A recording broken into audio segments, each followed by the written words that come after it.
Біз, в общем, осы жылы бүкіл жаман нәрсенің бәрін тастап, тек жақсы нәрсеге ұмтылайық. Қазір біз клип түсіруге бара жатырмыз. Қазір қандай әнге екенін көрсететін боламын. Үшім күтіңіздер. Достар, бұйырса, ертең осы кавер шығады. И осы каверге енді осының алдында бір-екі клип түсірдік енді. Жақсы болды, я. Енді қазір Мирас деген бауырым келді. Ол Калифорния, Мирасқа, Андроға бәріне клип түсіріп жүрген жігіт. Менің інім айтады, брат, мен сендерге көрсетейін Мирастың кім екенін дейді. В общем, күшті клип түсіруге барады. Бізде челлендж қандай? 24 сағатта клип түсіріп монтаж шығарып, ертең подарок берсек.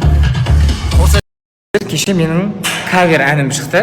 Сағыныштан жарылуға таяумын, ал ұйқыда тек мен ғана ояумын. Кәдімгі қуанып, кәдімгі ютубқа салып сөйтіп клип түсірдік. Бірақ бүгін қандай нәрсе болып қалды. Сөйтіп клипті ютубтан өшіріп тастады. Міне қандай нарушение келді. Қайрат Одастың әні болмайды деп. Хотя просто кавер, да? Мен оған клип түсіріп, кавер болғаннан кейін, түсіргеннен кейін енді білмеймін енді Қайрат Одасқа өздеріңіз айтасыздар ма?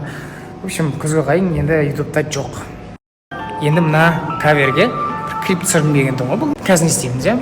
Қазір енді мына жерде күшті қылып өзімнің әніме клип түсіремін. Өлеңнің аты күн сайын 101 тал гүл берейін деген әнге клип түсіретін болдық қазір. Батыра келейін ба? Бұздай. Қатты ма? Сізірейін. Бұл бұздай еді. Оны бір батсаңшы. Ебай.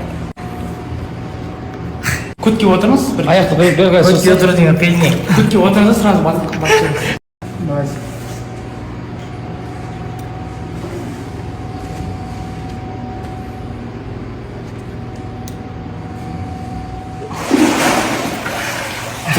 Темек ашы берік, братан сізге.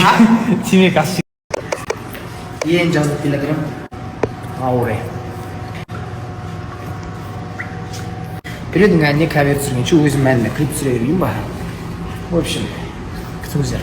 Келесі жылда бұйырса. Көрсетемін сендерге. Бұл жағын клейген деп қоясың. Сырттан оңай көріне береді екен. На деле ужас екен. Қатып қағасың еще. Жазыламыз, до конца жазылмаймыз өзі қалай.